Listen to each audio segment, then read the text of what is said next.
Bonjour YouTube. Aujourd'hui nous allons parler de trois notions de linguistique fondamentales. J'ai nommé langage, langue, parole.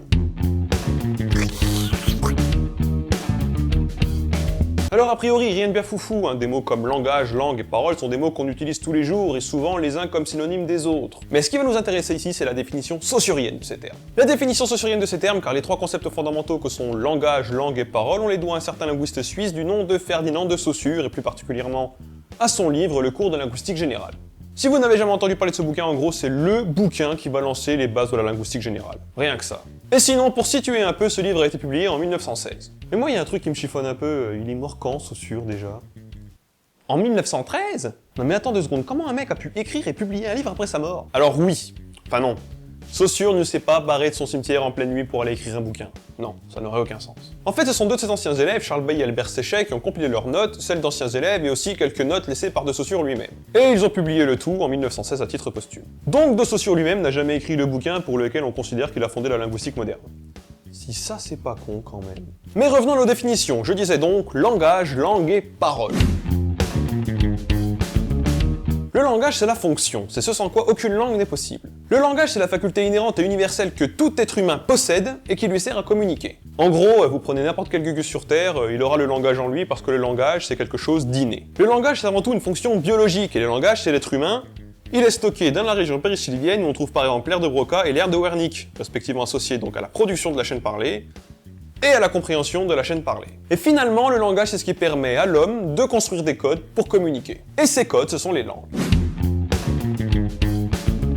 Contrairement au langage, la langue n'est pas la fonction, mais le produit de cette fonction. La langue, ensuite, c'est un système de communication particulier qui est propre à une communauté donnée. Et chaque langue possède un fonctionnement et une réalité qui lui est propre. Les langues sont ensuite organisées en un système de règles. D'ailleurs, quand on apprend des langues étrangères à l'école, on nous les apprend sous forme de règles. Et ce que l'on voit comme des exceptions, en fait, il faut plutôt les voir comme d'autres règles qui viennent compléter les premières. De plus, et contrairement au langage, une langue, ça s'acquiert. Et c'est là une très grosse différence. Si on a tous le langage en nous à la naissance, ce n'est pas du tout le cas des langues. Nous naissons sans aucune langue. Et nous devons, au cours de notre enfance, en apprendre au moins une et parfois même plusieurs. Et d'ailleurs, le but de la langue, c'est bel et bien la communication. Nous ne retenons, nous apprenons que ce qui nous est utile. Et d'ailleurs, selon l'hypothèse Sapir-Whorf, dont on parlera dans une autre vidéo, les langues sont surtout le reflet de l'environnement des peuples qui les parlent. Par exemple, en Zoulou, une langue parlée en Afrique du Sud, il n'y a pas de mot pour neige. Tout simplement parce que quand t'as un Zoulou d'Afrique du Sud, la neige, on voit pas souvent quoi. Du coup, c'est pas vraiment un truc qui joue un rôle central dans leur culture. Et d'ailleurs, il est très probable que les peuples isolés du centre de la forêt amazonienne n'aient pas de mot pour la mer ou pour l'océan. Tout simplement parce qu'il est improbable qu'ils aient eu un mot pour définir une chose avec laquelle, au final, ils n'ont pas eu de contact. La parole, c'est l'utilisation concrète de la langue. En gros, ce qui sort de notre bouche quand on discute avec l'un de nos pairs, c'est de la parole. La parole est personnelle parce que l'utilisation que vous faites de la langue n'est pas la même que celle que votre voisin, que ce soit par exemple sur le rythme, sur la prononciation, sur les mots que vous utilisez, sur les temps, sur énormément de choses. La parole, c'est également ce qui va permettre à la langue d'évoluer, parce que toute mutation ou tout changement qui est apporté à une langue est à l'origine causé par un individu. Donc, pas de parole, pas de changement dans la langue. D'ailleurs, les langues qui ont perdu l'utilisation de la parole, c'est ce qu'on appelle communément des langues mortes. En effet, les langues mortes, qui n'ont plus de locuteurs les utilisant au quotidien, sont comme figées dans le passé. Ainsi, comme il n'existe plus personne qui parle le grec ou le vieux babylonien, t'as déjà entendu un mec qui parlait grec au bistrot, toi? Il n'existe plus de parole dans ces langues, il n'y a donc plus aucun changement possible, elles sont donc mortes. Pour résumer, le langage, c'est la fonction, et c'est commun à toute l'humanité. La langue, c'est le produit du langage. La langue est commune à toute une communauté, et c'est un fait social. La parole, c'est l'utilisation personnelle de la langue. La parole est donc propre à chaque individu, et c'est un fait individuel. Ensuite, on a évoqué que les langues évoluent, et Saussure explique que les changements dans la langue sont à l'origine causés par la parole, et ils se diffusent dans la communauté un peu comme une maladie. Pour comprendre, prenons un exemple. En latin classique, nous avons 6 déclinaisons différentes. Le nominatif, le vocatif, l'accusatif, le génitif, le datif et l'ablatif. Si vous ne savez pas à quoi correspondent ces termes, c'est pas vraiment très grave, c'est pas vraiment ce qui nous intéresse ici. En latin, le mot rosa, qui veut dire rose, se décline comme suit.